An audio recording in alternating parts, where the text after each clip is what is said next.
What's up, guys? Welcome to the 156th episode of the Grow My DJ Business podcast, brought to you by Digital Music Pool and the Grow My DJ Business Discord. My name's Cream. Gary W. here. Welcome, Gar. We're finally back on a little bit of a pace here where we have weekly recordings. I think we'd like to, in a perfect world, get 3 out a month, maybe 4 as we get back to the fall. But let's keep it rolling. Yeah, we've done 2 in May, 2 in June. We're going to get 3 out here in July, which is shocking with vacation and summer and all that stuff. I think the same thing, hopefully, with August. I know you were away a little bit. Maybe we'll have a special guest, Parari, on. Big shout out to Parari for always stepping up and stepping in. Maybe Angelo the Kid, because he's got due. We're definitely due for some guests. I think it's time to start bringing some people back. We'll probably see that during the fall when everybody's workflow kind of comes back to the market and gets back on more of a stable fashion. My travel schedule this summer is like insanity. Where are the Cream Summer Tour t-shirts? I've been waiting for them. I really wanted one. I'm pissed. I don't know if they're good enough yet. I mean, yet it's mid-July. We gotta. That's it. It's over. No. The artist dilemma. Like, I don't know. Are my gigs big enough to even do that? I don't think they are. How many different cities are you playing in?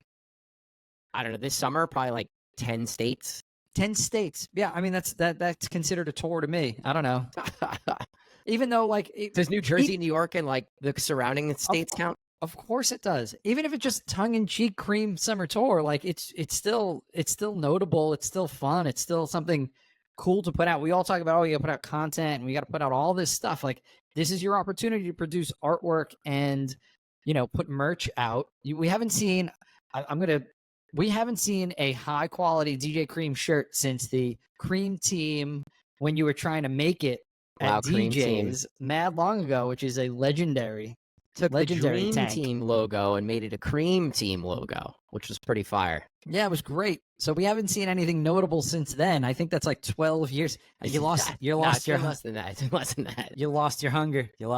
Cream. No, I lost the time able to spend on doing that. That's what I lost. Call up DJ 9. Tell him to create something and shout to 9. I can't complain about traveling when you look at 9's fucking tour schedule, bro.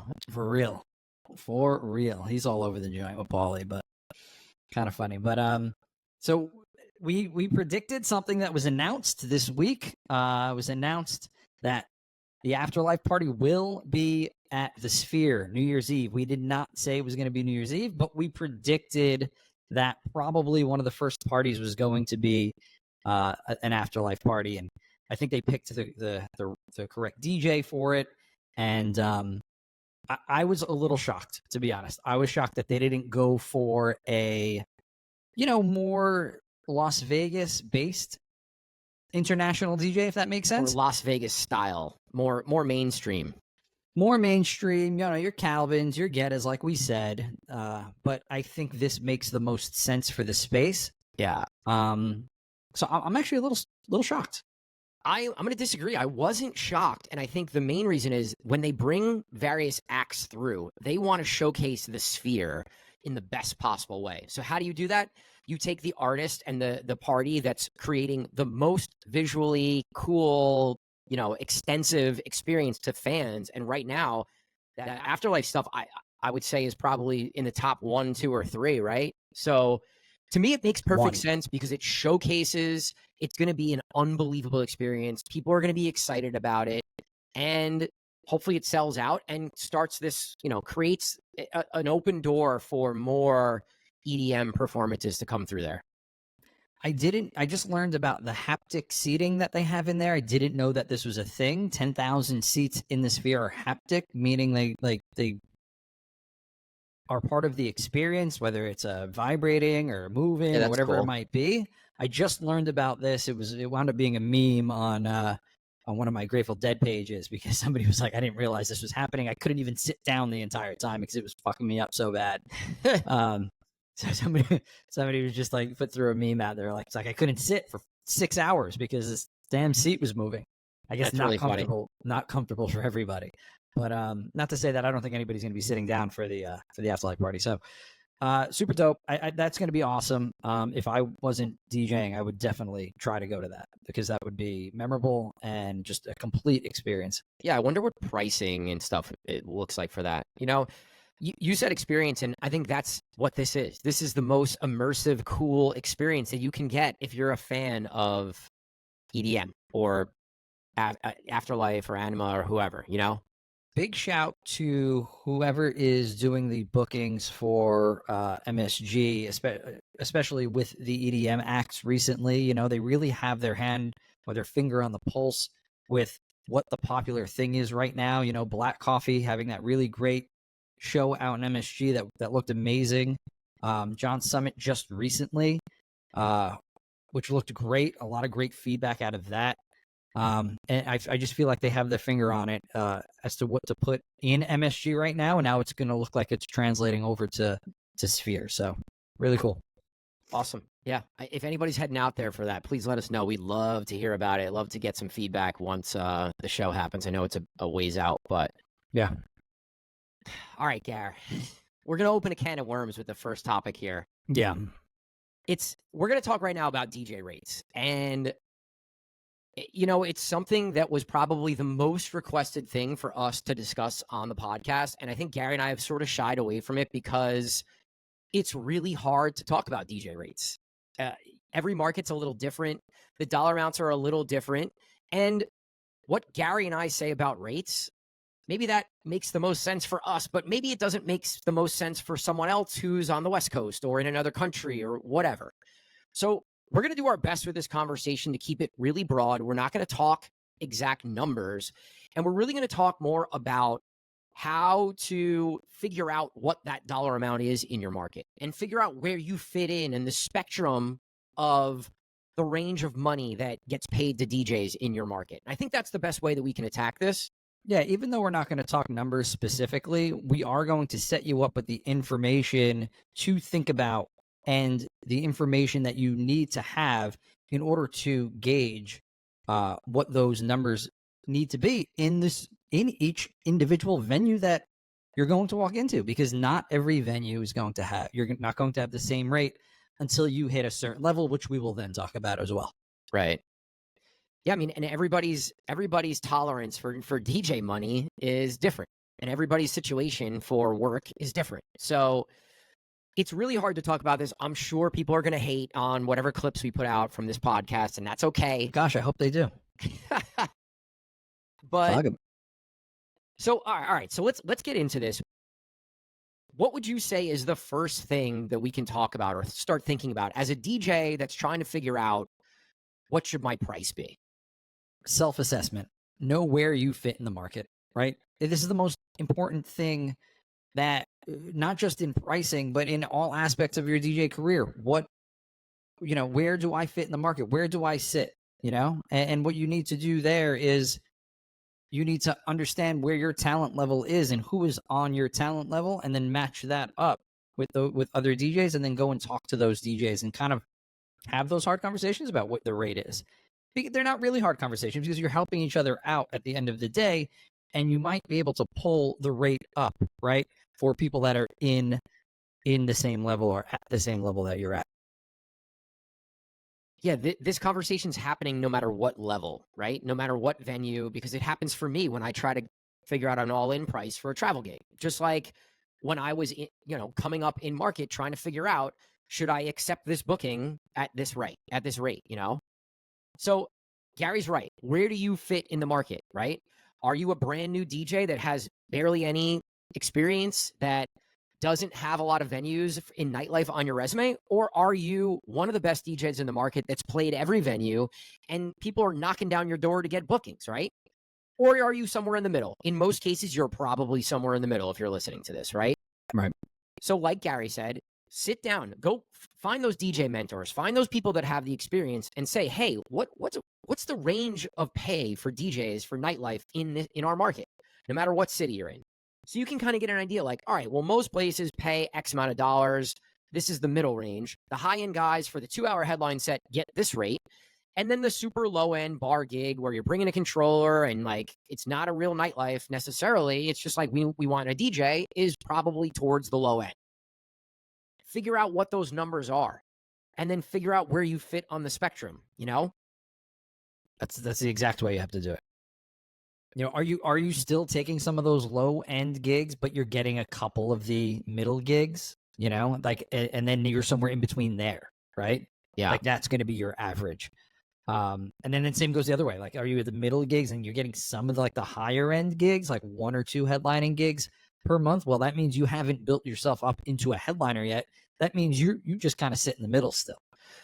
Right. And in most cases, you're not going to be able to pick your number anyway until you start getting to the high end where people say, well, what's your rate for 2 hours to headline at this place? In most cases, a booker or a promoter or someone's going to go to you and say, hey, I have this opportunity. This is what the pay is. Take it or leave it. So the reason why it's important to know what the spectrum is because if someone asks you for something at the low end or below the low end, you probably want to say no, you know? Yeah. Or I don't know. Maybe you don't. Maybe you just want to take whatever you get. We'll get into that a little more later. Right. And that's what makes this so difficult because as a new DJ, it's like, I just want to DJ wherever I get the opportunity and I don't care about the money. This has come up a lot on a lot of different DJ podcasts in the last 2 weeks. It's been all over my feed on a few that younger DJs are just taking gigs and that's what's affecting this. That's what this very topic, right? It's easy for me or you who have full calendars and we're DJing a ton of events and making money to say to some young DJ that is really hungry to get into the business or into the market, well, you took a gig that's $100 less than like the lowest thing and you're messing up the market. But like to that other DJ, they just want to work, you know? How do you handle those situations as a young DJ? I don't fault those guys. Like you are really trying to establish yourself somewhere. You have to start somewhere, right? Yeah, we can tell them all day, go start on Thursday night, right? Like maybe Thursday night's the night where you're going to go get in with the venue and try to prove yourself. Because Get Down DJ Group, I've been hitting them up on Instagram and then been hitting them up on TikTok and emailing them and they're not getting back to me. So what am I going to go and do, right? I'm going to go try to find a night and go DJ. And if the place thinks they could take advantage of me and pay me $150, well, I'm going to take that. Because I don't look at it as I'm being taken advantage of. I'm getting a DJ gig. Right. You know, that's the big thing is that a lot of times as a young DJ, you're not getting an opportunity through a group or through a booker. What you're going to do is take advantage of these slow nights in certain venues and they're going to attack that. And then that affects the rate, unfortunately. What will come of that diamond, 1 out of 100 that a kid will be excellent off Jump Street, you know, right. and then the other 99 times the venue's coming back to us, let's say, and say, well, that DJ was terrible, but we had to take an opportunity. We had to take this chance in order to try to save a little bit of money. We deal with that, not all the time, but we deal with it. So I don't know. I don't know what the answer is to that. I can't tell people not to do that because it's one way to make money if you're just starting out. Yeah, I think a good way to sort of gauge this is if someone offers you a specific opportunity, go talk to a DJ friend and be like, hey, this person asked me this. I need some advice. What do you think? Is this fair? Is this right? Is this along with what most DJs are making? Ask me and Gary. Like, you can hit us up too, you know? It's not, we can in 2 seconds tell you if it's something that they're trying to take advantage of you or not. Right. And in those cases where people are trying to take advantage, you probably aren't going to want to work with them long term anyway. You know what I mean? Right. Because as you grow and you start to understand the market and you start to build a name for yourself, you're going to look back and say, why the hell did I do that? And why would I want to work with somebody that's doing that to young DJs kind of thing? Yeah, agreed. You and I used to, we did this, right? I worked during the week at a venue that I really was trying to like build my name and my relationship with for way less money than what a normal DJ booking should be. But I looked at it like, this gets me in the venue 2 to 3 times a week before the weekend even starts. True. Right? So I'll take whatever I can get to build that relationship on a Tuesday, Wednesday, or Thursday, and then get regular pay on the weekend. And it worked for me. Now, maybe other DJs were pissed. I don't know. Like, yeah, they definitely would have been pissed at me if they would have known that because I was already headlining.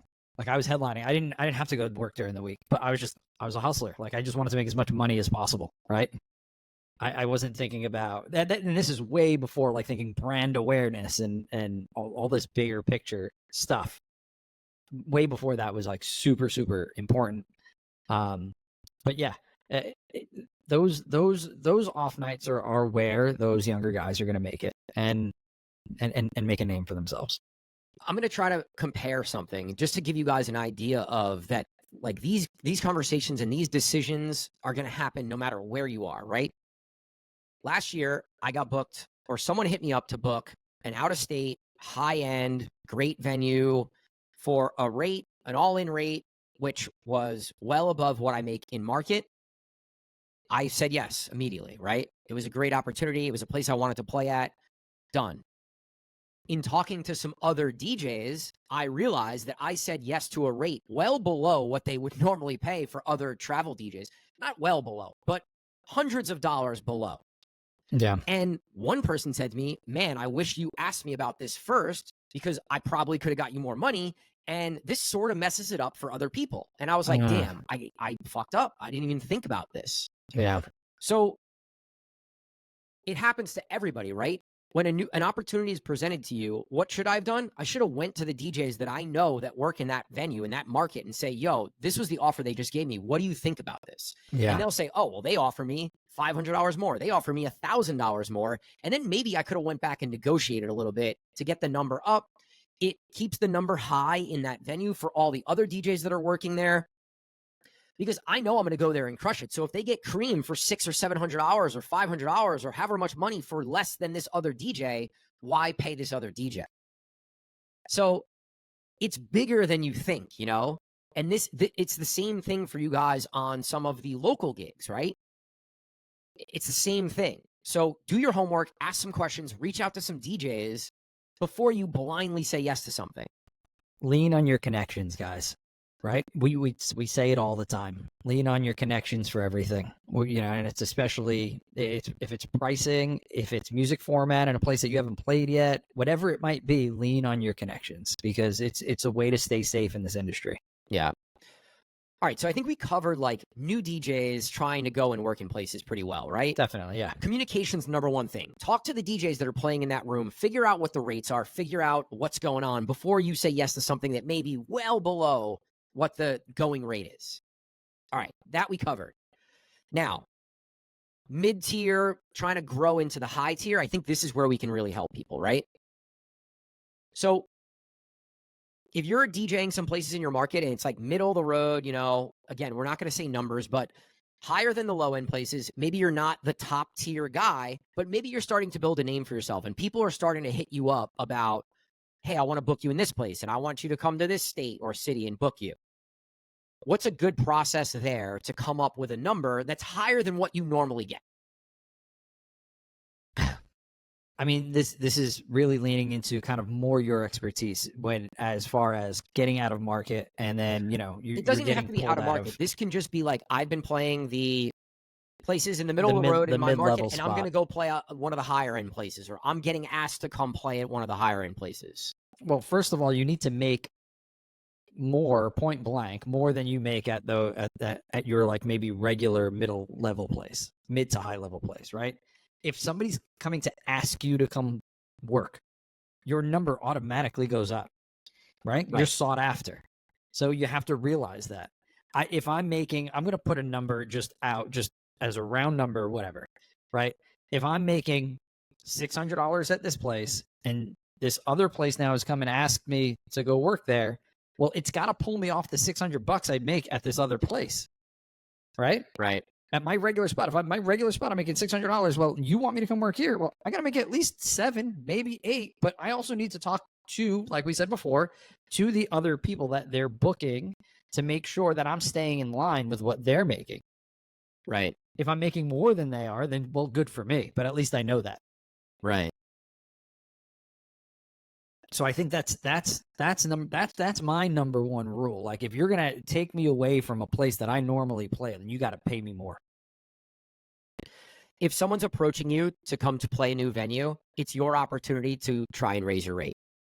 So if you're making a certain amount at one place steadily, if someone says, hey, I want you to come play at this new venue, what's your rate? I would start $100 higher than what your highest paid venue is currently. I think that's a good start. Now, can you negotiate down to 75 or 50 or 25 even? Sure, if it's somewhere you really want to play.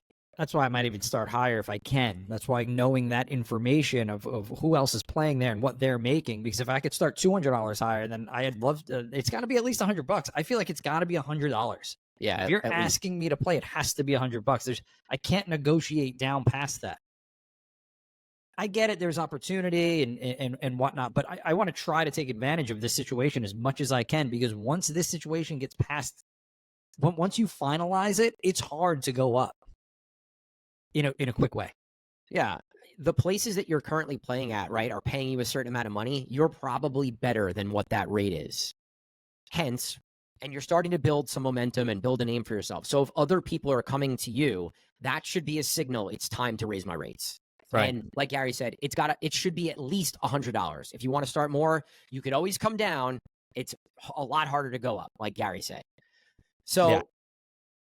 If people are coming to hit you up to come play, that's a clear sign. All right, it's time to start asking for more money. If the highest end venues are coming to hit you up, find out what people are getting paid in those places, because those places are likely paying in a different bracket than your average, middle of the road venue that has a DJ. Yep. I think this constantly goes back to having that communication with the other DJs in the room. Yeah. Now, let me throw something else out to you. This is going to throw a wrench in everything. What if you are a middle-of-the-road DJ, lower DJ, and a higher-end place that you really want to get to comes to you and says, hey, I want you to be an opener. I want you to come play an off night, and here's what the rate is. And maybe it's lower than what you get for a standard 4-hour set. But this is an opportunity for you to break into a venue that you really want to get into. How would you handle that? I think this is where understanding your calendar is paramount, right? I think knowing that, okay, let's say in the North Jersey area, Premier Place comes to me. They say, I want you to headline on a Friday night during the summer, right? You know that the rate's going to be lower because, well, this isn't the premier time for North Jersey in the summertime, right?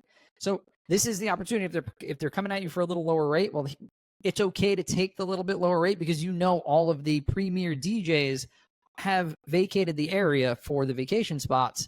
Right, so and this is your only opportunity to get in right? there. Here's a great time to do it. So understand your calendar. Understand that you're not undercutting other DJs, that you're trying to level up to their level. Because if you start to undercut the guys while trying to level up, you will be blackballed immediately.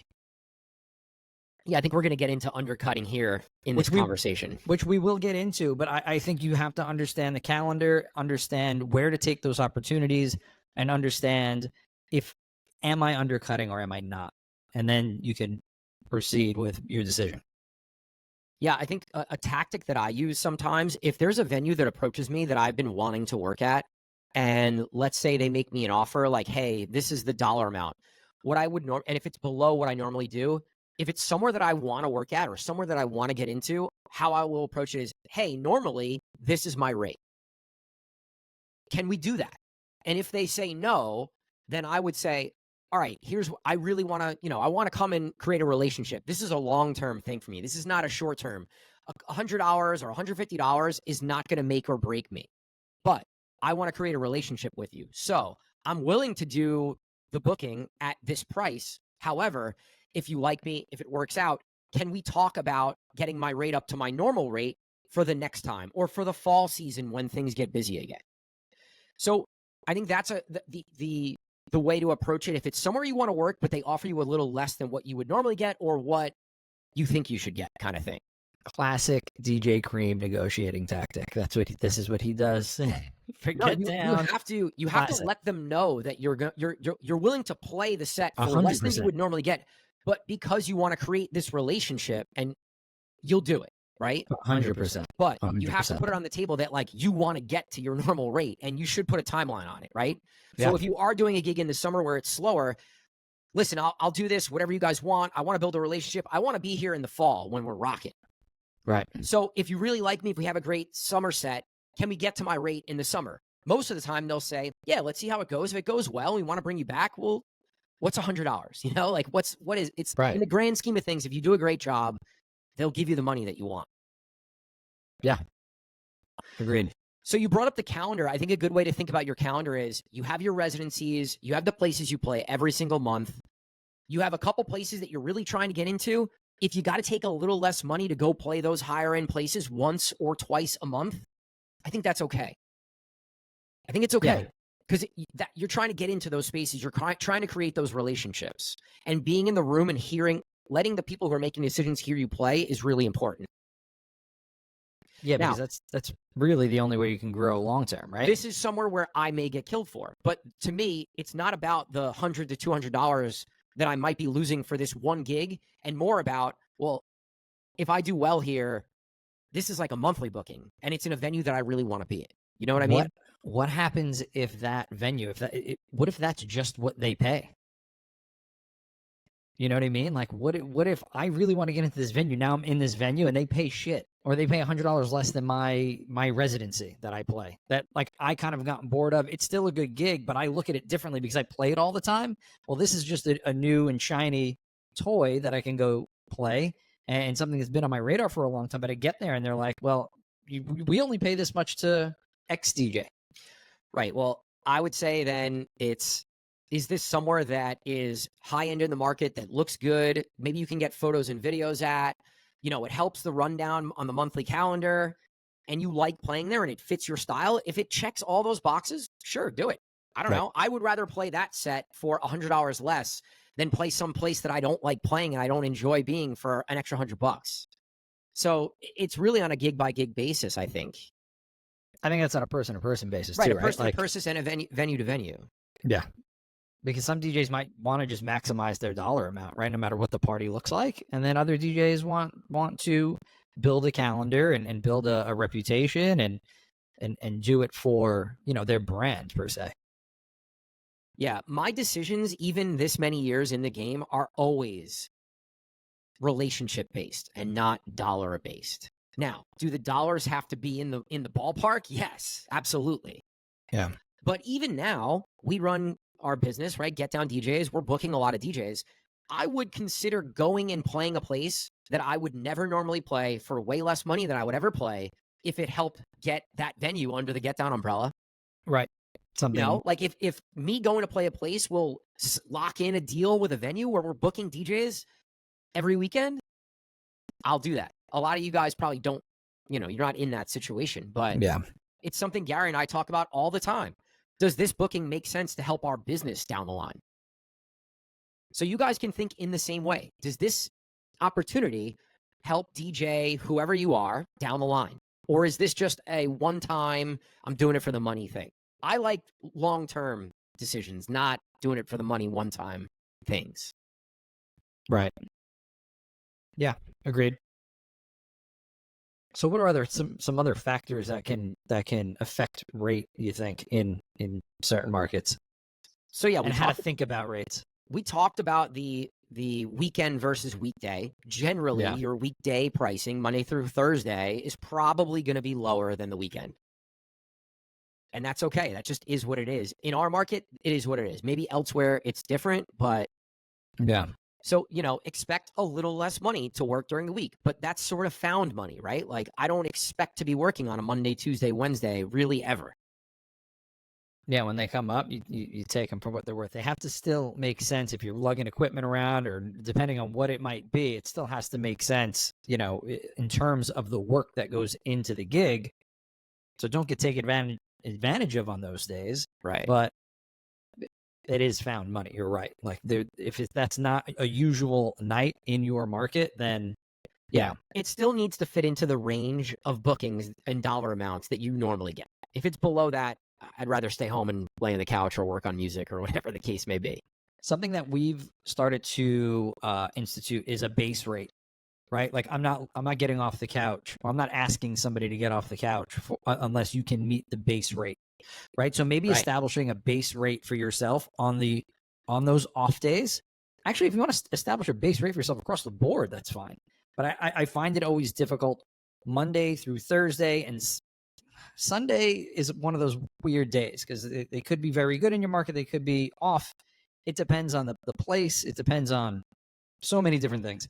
So I think, the Monday, Tuesday, Wednesday gig, you should have a base rate. I'm not leaving my house unless you're going to give me this much money. Right. It makes it way less gray area when you're trying to negotiate a 4-hour gig, and you're just like base it off of that. And one other thing is know the max rate too, because if you throw out a number that's so high, like people are going to laugh at you. If we're booking DJs in a certain range and you're throwing a number that's like 200 or 300 hours higher than the top of the range, like you're bugging. So again, I just want to throw that out there. That's sort of part of the same conversation of like knowing the range in your market, knowing the range in the particular venue. And the only way you find that out is by talking to the DJs that are playing it. I think when thinking about it, do you think about percentage too? Okay, if I'm going to overshoot a little bit, like what's the percentage that I'm overshooting by? Because I feel like if you own a business and somebody's crunching numbers and that's where this number might be coming from, they're thinking about this within percentages. It's like, okay, well, I can get this DJ for 20% less. Why would I go with you? Like, that's a big percentage. I know it's something that we never even talked about. I don't really think about percentages. I'm usually thinking about the dollar amount and how much over, the rate I would normally ask for kind of thing. But do you think that venues think about it in percentages? I don't in most cases. I don't know. It's just something I thought of because it's like, well, if I'm going to crunch my numbers at the end of the year, right? As you could tell, guys, I'm the numbers guy and get down. If I'm going to crunch my numbers at the end of the year, I want to know, like, I'm trying to move percentages every year. Yeah. In one way or the other. So, how can I affect that end of year percentage? And then accounting departments think about that. And that's where budgets come from, Just a little wrinkle to throw in. I not to make it more difficult for everybody, but like it is another way to look at it. Yeah, it is. If it's a $500 booking and you're asking for $750, that percentage is quite a number, So just a thought. When you're doing this and you're throwing out bigger numbers, what's your value? Why should a place pay you more than they pay their top DJs, right? Be able to communicate that to a venue. Well, I know that I bring out this many people to big events like this. I sell 2 tables every time I book a high-end nightclub. So I'll book 1 or 2 tables for you. In the past, here's what I've done. I produce music. I have this big of a social media presence. All of these things, if you have more pull in any of these lanes, maybe you are worth more than the average DJ or the above average DJ, So be able to communicate that. Be able to explain to a booker these different things and why you're valuable. What is your value prop? Gary and I talk about this all the time behind the scenes. Yeah. What's your value prop? What makes you valuable? What are the reasons why someone should choose you over anyone else? And it's going to be a little different for everybody. But be able to communicate that and know what those things are. Yeah, when negotiating all of that, I mean, all of that should pretty much be in your EPK anyway, right? You should have something handy. I know that they're becoming outdated for sure, but I think having something handy that somebody can look at as kind of proof of what you've done and why you're worth what you're worth. I like the one sheets. I mean, I don't know how often people are looking at them, right? But it is a one sheet, a quick way to get an overview of all the things that a specific DJ is doing. What music they've put out, support from other big artists. All the links are clickable. Like those one sheets to me are super valuable. Whether I use them 10 times a year, maybe 10 times a year, I'll send them to somebody. But somebody might ask, you know what? Even if nobody asks, I mean, I find we do this within our business. Even if somebody's not asking for something, if we feel like it's good, if it's a good piece of material that proves, what we're trying to get across, in this case would be our talent, our music, etc., with all, like you said, clickable links, and it's very easy and accessible instead of having to copy and paste things and whatnot, because nobody's doing that. I think that's just it's just it can only be a positive. It can't be a negative. I put my one sheet I have a Dropbox, right? It has all my images and my video and anything that I need to give to somebody to create flyers, or if I'm booked at a show, I have my one pager in there. And every time, hey, can I have your logo? Sure. You get my entire Dropbox folder with all my stuff. And it's there. Maybe they look at it, maybe they don't. Or if someone says, Kareem, you know, send me something, send me your one page, or send me your music, or send me your social links. I send the one page because it has everything they could want to know about me on one piece of paper that's clickable, or And that's, one PDF file. And that's where you should utilize it, because somebody is going to ask you for that stuff. It doesn't even, definitely 100%. You're going to be asked for your music. You're going to be asked for your socials. It's a great way to convey it. All right, let's get back on track. I think we were talking about, like, what are some other situations where we're considering pay, right? So we talked about weekday work versus weekend. How about holiday or big nights where the venue is selling out, it's going to be packed, there's going to be a line down the block? Like, I think that's another time where you can adjust your pay. Yeah, your Halloweens, your Thanksgiving Eves, your New Year's Eves. I mean, those are the three major ones where DJs do move their rate a bit. Right, or your SantaCon, big bar crawls, if you have huge day parties, or whatever big event you might have once a year in your city on a Saturday afternoon kind of thing. You can see when you walk in the booth that the venue is making more money that day. You just know it from being in the building. And if you undercharged last year and you showed up and you're like, holy shit, there's 1,000 people in this room. Well, okay, the rate's got to come up the next year. Yeah. Make sure you start to communicate that early with the venue so you can negotiate your rate. Don't do it the day after the event. That's not how it works. You have to do this before. It's a big mistake that has been made in the past, and having these conversations weeks before these big days and big nights is very, very important. And you can highlight, like, last year we sold out. I got X amount of dollars. Let's come up this amount of money and let's lock this in for years. Right. Guys, you have to ask for these things. They're not just going to give it to you. Nobody's just going to give you extra money because they feel good in their hearts. Like, this is a business. If you're valuable and they're making money and they know having you in the building is going to help them make more money, they will gladly give you the extra couple, whatever bucks you want to do it. Right. You got to ask. You got to ask for the raises. If you've been there for a while, you got to ask for the higher pay on these big nights. Now, sometimes people are going to ask you to take less money because it's a slower night or a slower weekend. And I'd say in those cases, you're not. The rate's the rate kind of thing. And if they want to pay somebody less, go book another DJ. That's a hard line that I generally state. Absolutely. When they ask me that, I'll say, all right, the next Saturday I'm here. If we crush it and we make a lot of money, you're going to give me extra money? And they're going to say no every time. And then you're going to say, well, then I'm not taking less money to. That's the response. That's the response.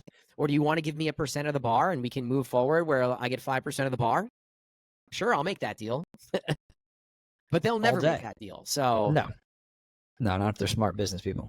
It's the taking less money is a funny thing. I'm like, well, if you knew it was going to be slow because it's such a day, then maybe you should have just canceled the DJ. Like, that's not my problem, right? I can't manage I'm not managing your place. Yeah. I'm just showing up to DJ. See, like, in certain situations where we're booking DJs, some weekends we know it's going to be slow. So maybe we're only going to put one DJ on instead of two. Or maybe we lower our budget a little bit. And instead of booking Kareem, we're going to book someone else that'll be happy to make whatever the budget is for that night, right? Yeah. So when there's a booker or someone that's sort of running the show, I think it's easier to navigate those situations than if it's just like a manager or an owner that kind of is doing a little bit of everything. They need to do their homework, though. Like we do our homework, they need to do their homework, right? Being in the position of booking, we have to deal with a lot of these question marks. Like, it's dead tonight. We're going to cut the DJ. I'm like, well, you're going to give him his full rate because he blocked timeout. Guys, when that happens to you, speaking of rates, when a venue says they want to cut you early, before you leave, make sure you talk to them about numbers, right? And if there is a booker involved, tell them you need to call my booker before I leave. I'm not getting off set until there's a conversation around money, right? I know that's hard to say when you're in the middle of it, but you say, hey, can we have a conversation about rate? That's all you need to say. That's it. Because you want to make sure that you've blocked your time out for that night. You have now been booked for 3 weeks, 4 weeks, 5 weeks. right? And now you could have made $400 up the block. This is just an example. And you came here, now you're going to make 200 because they want to cut you early. Well, you need to make sure that you make that $400 because you've already blocked your time at and you showed up. Right. And you could easily make that money somewhere else because you're an in-demand DJ. That is not your problem that they didn't fill their room. That is not your problem. And you don't need to be as harsh as how I'm saying it, but you need to just let them know that you had other opportunities available to you before walking in here. It's not your responsibility that the room wasn't filled, and I expect to get the rate that we discussed prior to the booking. Yeah. Period. If someone's booking me and we agree on a rate, I don't care if I DJ 1 song or 1,000 songs. If we agreed on a rate and a specific set time, that's what I'm going home with. I don't care if nobody showed up or we closed early. It's not my problem. We had a deal, and that's what the deal is. Like, and the next time when I play the extra time or we make $20,000 more than we normally make, it all evens out in the wash, kind of thing. Yeah. So I think that's another sign if someone's trying to nickel and dime you and try to like give you $50 less because we closed an hour early. Like, you don't want to work with those people. No, not at all. With that venue, like, give me a break. I hate that shit. It is the most annoying part of our business. Yeah. In our opinion. The other thing too, guys, do your best to not talk in hourly rates. Hourly rates kind of puts you in a corner as far as when it comes to increasing your rate it's a lot harder when you're talking like hourly rates. As we broke into New York City, all the venues are like, well, we charge this many dollars per hour. And like, well, we don't think about it like that. Like this certain DJ is worth this much money. So what level of DJ do you want, kind of thing? Yeah. So yeah, I would try to avoid hourly rates discussions ever, really. Have a set number. Hey, this is how much money I make for 4 hours of DJing. Hey, this is how much money I make for 2 hours of DJing. If it's 5 hours and you have a 4-hour rate, tack some money on. Yeah. It's hard for some businesses to not think about that in an hourly fashion, but you have to present it to them as, this is my base rate for 4 hours. If I DJ for 3 hours, I still get that base rate. Like, let's go back to that base rate thing. If my 2-hour headlining set, this is my base rate. If I play for an hour because it's dead, I'm still getting my 2-hour base rate. If I play for more than that, well, then you have to just add additional money onto that. Right. Maybe you don't do that in an hourly fashion to try to stay away from that, but you have to try to make it make sense to the person that's paying you, though. That's the only thing. Right. It's a battle that I constantly have with when guys are playing additional hours and girls are playing additional hours, and also when they're getting cut early.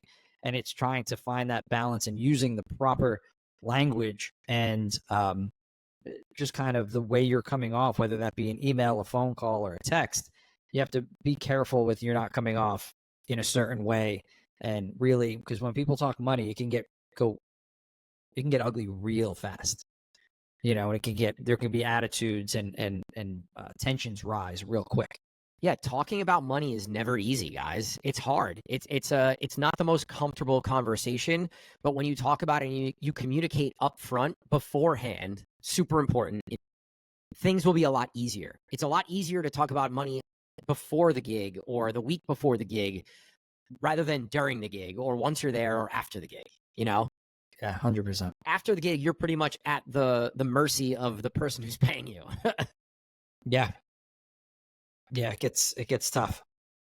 All right, so I think we can wrap this in a second, but I think we're going to talk about one more thing. And I want to talk a little bit about undercutting, right? Like, this is like the big DJ, like, undercutter, DJs, like, fuck them, blah, blah, blah. Like, let's talk a little bit about it. Let's talk about why it hurts the market. We sort of touched on it a little earlier, but yeah. You maybe give an example and like talk about what undercutting would look like. It's going to be a lot of what we talked about before. Yeah. It's understanding the gig. It's understanding what level of DJ plays at that gig, and it's understanding what number is the average number in a place like that in that market. If you're going to come in and you're going to play for $100 just because you want to get in that venue, and the place normally pays $400, that's going to get around. You know, that's going to get around the DJ community. And you, like I said before, you will get blackballed quickly.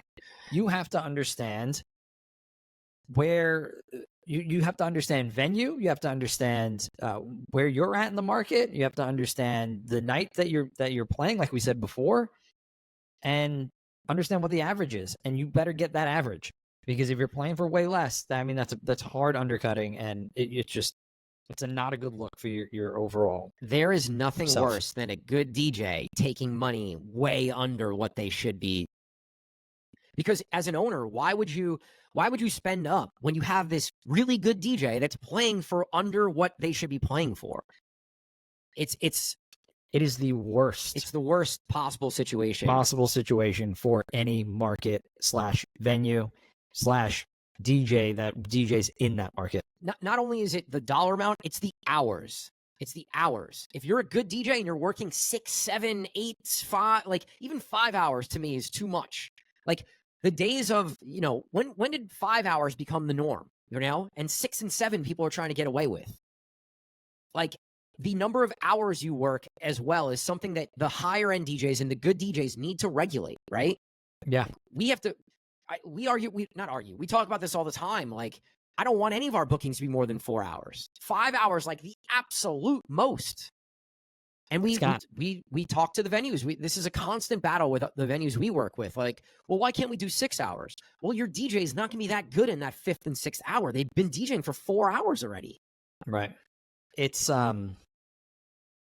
is very venue based, I feel. And I feel like it's also the venue and the owner and the managers just having a history and knowing what a good DJ is, what a bad DJ is, and what their best DJ used to take or still takes, and that might be grossly underneath what the rest of the market is taking, and it really it skews what their view is on how much they should be paying.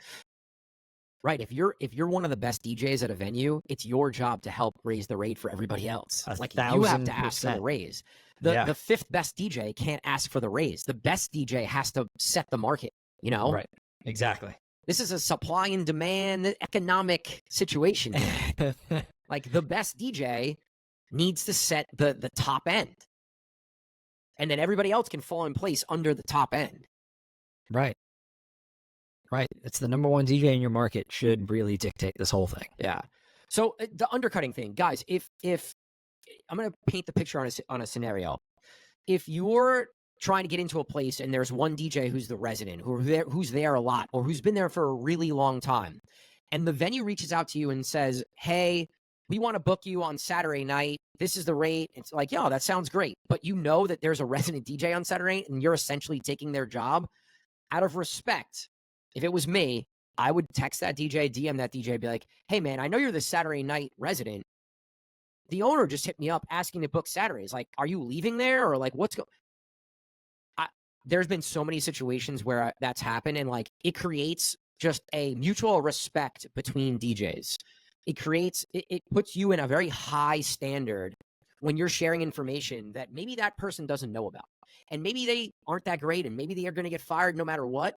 But I think it's really important as DJs to sort of stick together and share that information with the other DJs rather than just take the booking and essentially take their job. Because that DJ is going to be like, fuck this guy. He just took my job, and he knows I've been here for 4 years or 3 years or whatever the case may be. This is where the DJ culture has shifted from 15 years ago to when Get Down started, 7 years ago. I remember I took this one DJ's job in the city and gave him no heads up. And he just got and he was there 2-3 times a week. He just got fired, and it was done and over with in one night. And I stepped in, and I was the new resident DJ. The right thing of me to do would have been to give him a little heads up and then form this new relationship in order to grow my connections. Right. Instead, and because then about, 2 months later, I go to the Atlantic City DJ conference, and he's on a panel. So he had plenty of connections and knew plenty of people.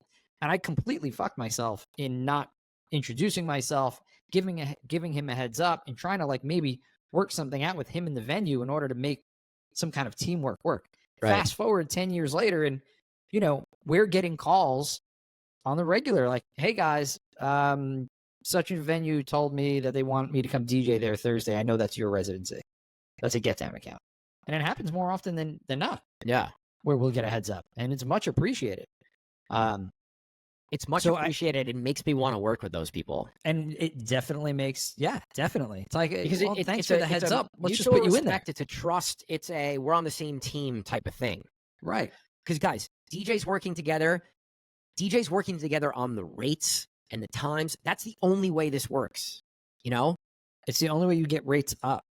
Believe it or not, Get Down DJs that are listening to this right now, believe it or not, the rate in our market was way lower when we started this thing. Way lower.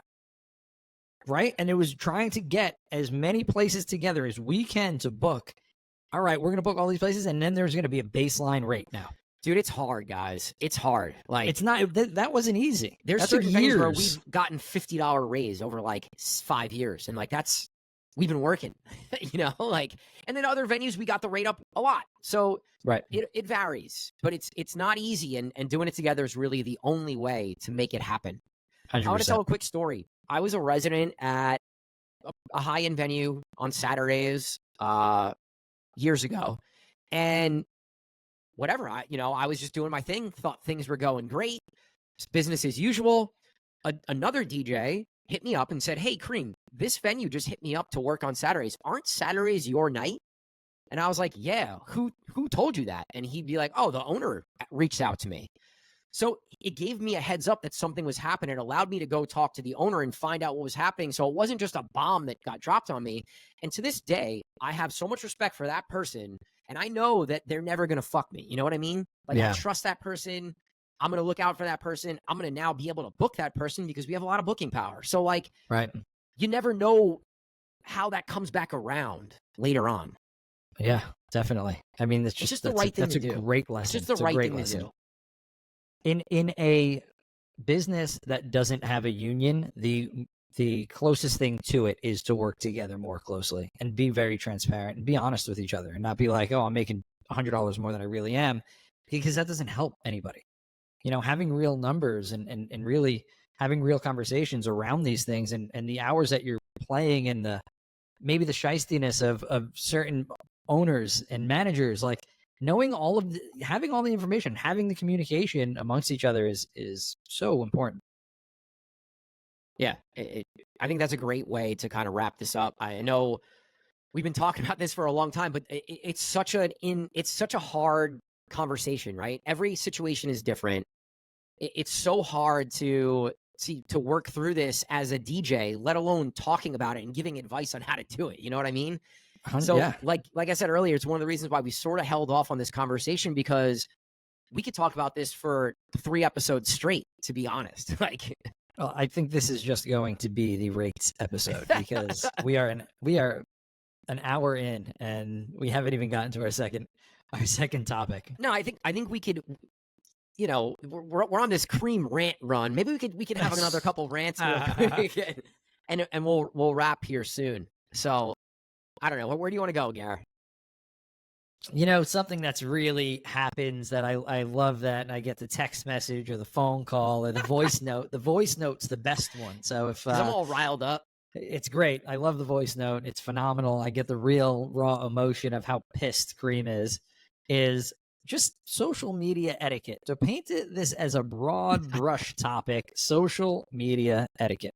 And so actually this number one that pisses me off equally as much is these DJs that hit us up, you and I both, right? And they're like, "Yo, like, what's good? Like, I just moved to the area, whatever it might be. I really looking to work. I see you guys are booking a bunch, like, you know," and then asking about all these things. And I'm like, "All right, yeah, cool. Like, I'll respond. Like, these are the ways to do it. This is how to get involved with us." And then I go and look to see if this person follows me on anything, and they don't. And then I look to see if they follow Get Down DJ Group on anything, and they don't. And then I go to the Grow My DJ Business podcast to see if they follow us on Apple or Spotify or on YouTube, and they don't. The fuck you think I'm gonna book you? Get the fuck out of here! Are you kidding me? Like, how stupid could you be to hit up the owner of a company, right? And be like, I want to work for you, and then have no idea about the company. Zero idea. How do you know anything about us if you don't follow us on social media? Yeah, the first thing I do is click on the profile and like, oh, this guy follows me. I'll just follow him back. He hit me up. Like, sure. Same thing on Get Down. It's the lack of just, it's just pure laziness is what it is. And if you're going to be lazy enough to ask for something without doing the simplest of things, is to follow somebody across social media platforms, there's no way I want to work with you ever. I'm sorry this turned into a me rant. Sorry. I love it. I love it. But it's mind blowing to me. What the fuck do I owe you? You know what I mean? I owe you nothing. Like there's so little. Yeah. It's like walking into, I don't know, Apple for a job and being like, I don't know, I don't own an iPhone, I don't have an iPad, I don't own a MacBook. Well, you know nothing about the product. Right. So why should we hire you? Why? Makes no sense. Yeah, I mean, totally agree, man. I totally agree. And it's just a very simple thing. It sort of just shows me that you're not thorough, because if you're thorough, you're going to go and follow all the people you're supposed to follow and the Get Down and the venues. Like, if I'm going to DM a venue, if I don't follow that venue, why would that venue ever even answer me? That's the first thing someone's going to see. Oh, this guy DM me and asked me for a gig, but doesn't follow our venue or doesn't follow the booking agency? Like, what? How about just something simple like liking and commenting on the last 5 posts, and then maybe wait a couple days and then DM? Yeah, for sure. And then do that across the board. Like, you need to be doing your homework. That's just laziness. Bullshit laziness. It goes the same. What's been happening for me lately is people hitting me up for guest lists, or like, hey, do you have a table at this? Like, when I travel, it'll be like random people that just message me that see that I'm DJing and like, yo, can you put me on guest list? Bro, you don't even follow me. Why would I ever bring you in on guest lists and attach your name to me in any way? Yo, can I get on your table? Like, no, I don't. Number one, I don't have a table. Number two, I don't even know who you are. Right, you don't know what they're posting on social media, like what kind of person this is that you're putting on a guest list. Like, the least they could do is follow you, and then you at least be able to see what kind of person this is. It's funny. I find that part of it is funny because, like, I don't even answer those people, but like the DJs is more annoying for sure. I hate the asking for something and not giving at all, in the simplest way. You know what I hate, Gary? I hate when DJs or promoters or anyone tags me on shit that I have nothing to do with. Like, don't tag me on your music if you're not a Get Down DJ and you're not someone that I've talked to or worked with. Don't tag me in a party that I have nothing to do with, that none of my DJs are working, that I definitely am not going to be at. I don't get it. Don't DM me with, yo, here's my new post. Go like and do it. Like, please don't do that, because I'll block you like in a second. Guys, part of this, like, don't do these things if you're doing them. Please. Don't tag people that have nothing to do with you or your business or what you're posting about. It's going to make that person not want to work with you ever.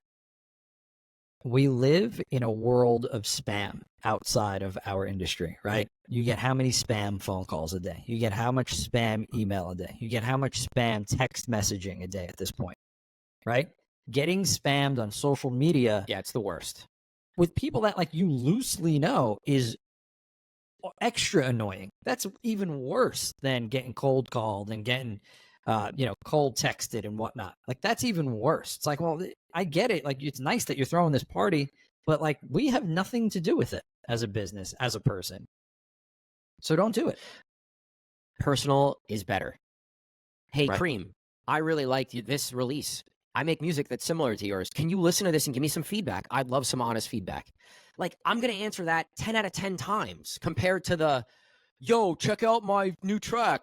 It's on SoundCloud. Like, nah, bro, I'm good. Right. Because you can tell that that's just a mass sent DM or email or text, whatever it might be. Take the extra time to make it personal. Connect whatever you're sending to the person that you're sending it to in some way. You're going to get a much better reaction. You're more likely to get a response in anything. in You'll get asking for more. a booking and asking for someone to listen to your download your music, any of that stuff. Take the extra time. Show me that you care. Show me you've done a little extra homework, and I'm more likely to ask to do whatever you're asking. It drives me nuts. Maybe this is like the get off my lawn portion of the program every week. Well, this is. I think these are good tips in These are good.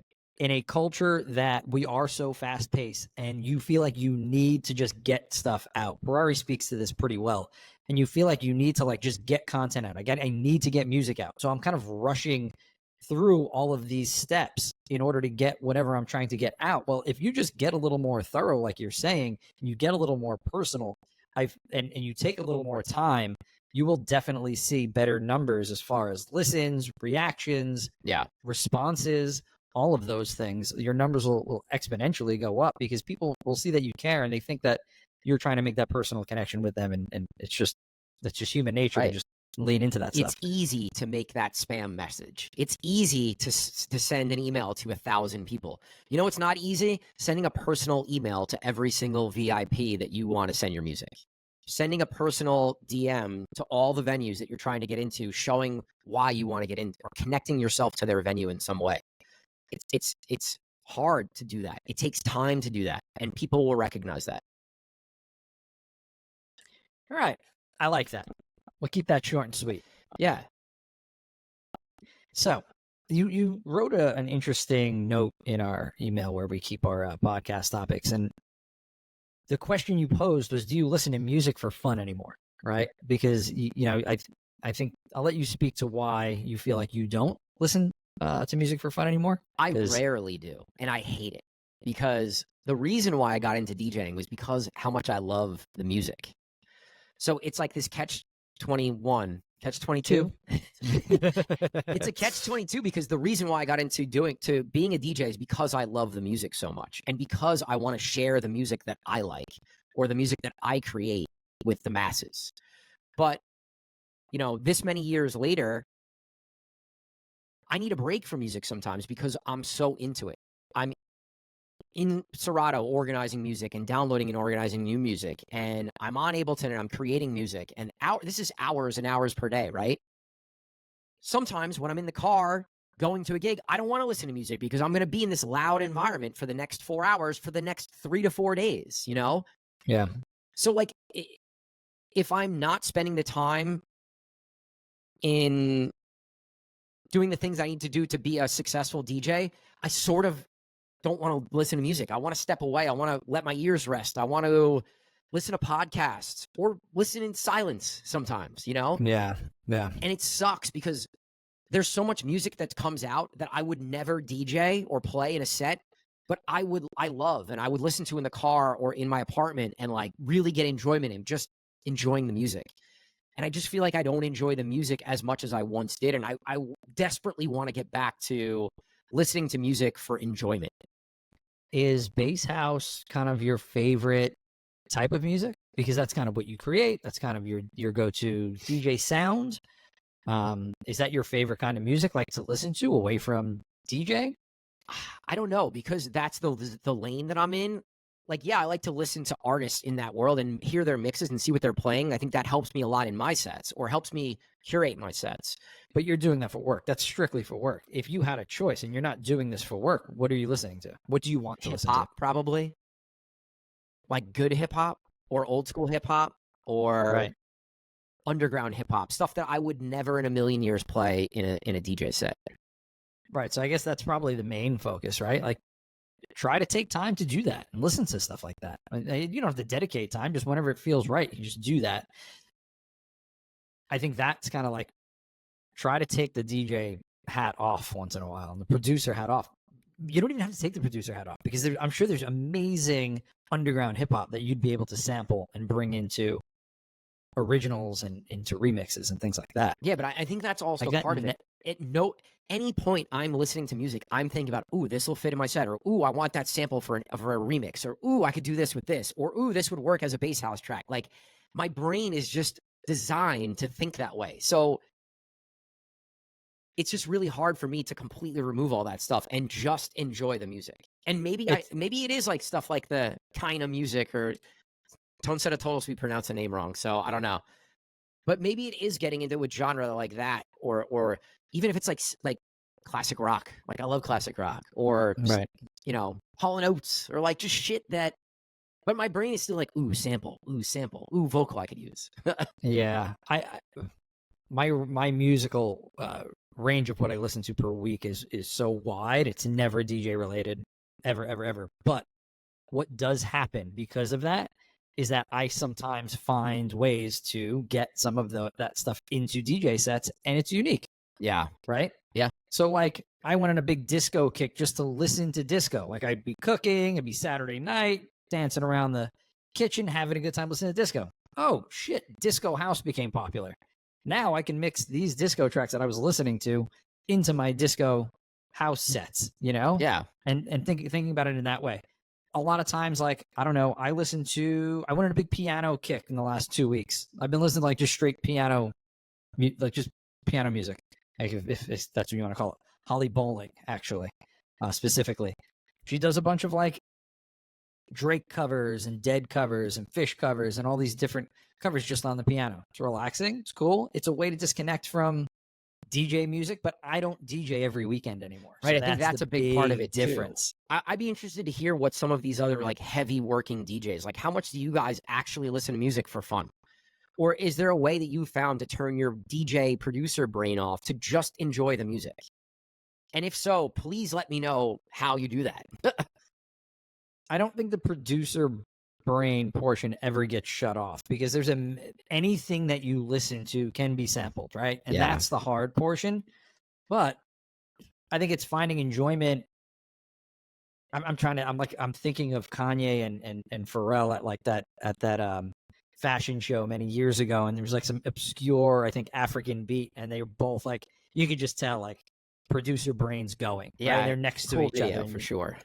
And I don't think you ever shut that off. You just don't. And I think maybe broadening your horizons in your musical taste can help that.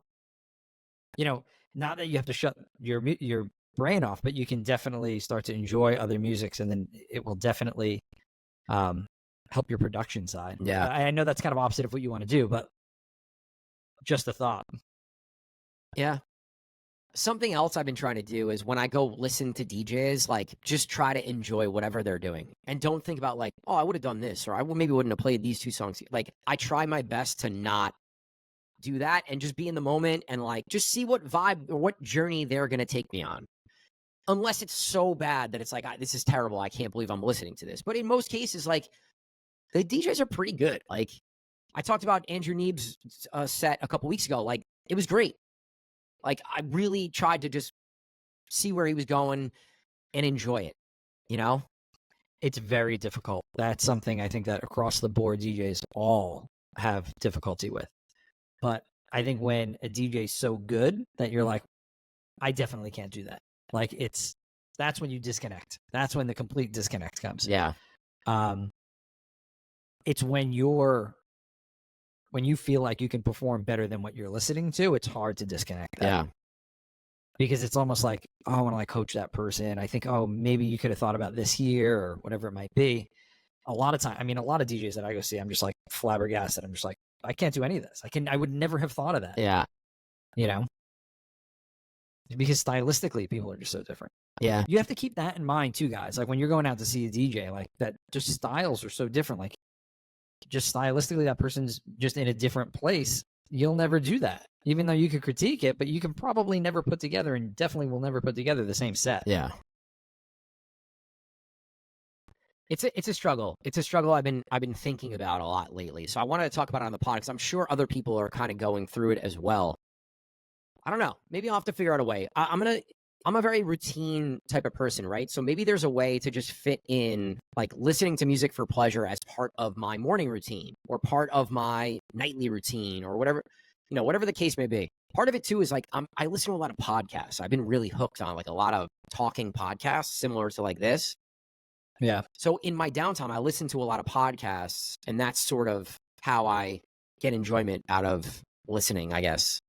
I'm laughing right now because I'm thinking about the Monday and Tuesday that I came off of, the 10 days of working.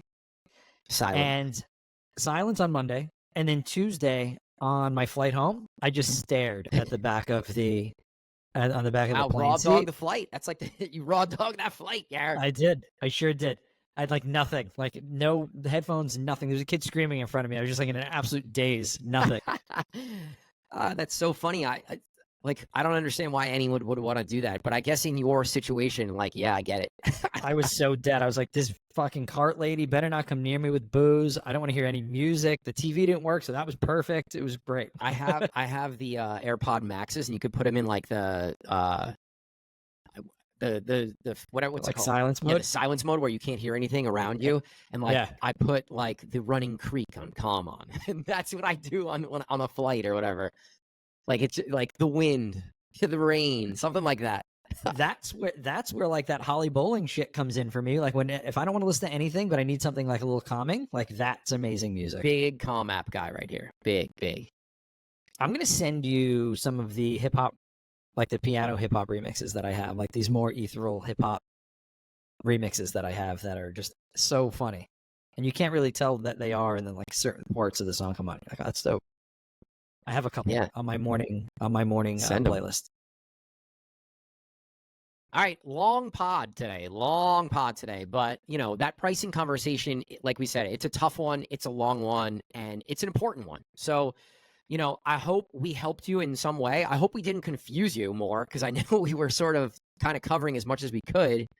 If you have any questions or concerns or comments, which I'm sure there'll be plenty of, put them in the comments below on the YouTube channel. If you guys don't follow us there, please follow us on YouTube /Get Down DJ Group.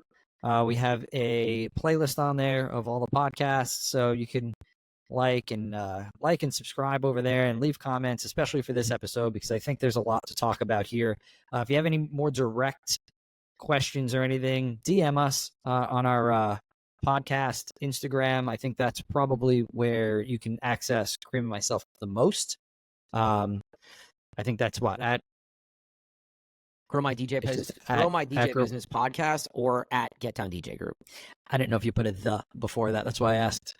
So yeah, I think that's the best way to get involved in this conversation. Yeah, for sure. I would love to have some more questions that we can kind of follow up with, or if we need to clarify something. If you guys have questions, for sure, that would, we could address them in future episodes. So a part 2 would be fantastic. Yeah, for sure. All right, guys, we appreciate you listening. Thanks for listening to this episode, and we'll talk to you guys soon. All right, guys, peace.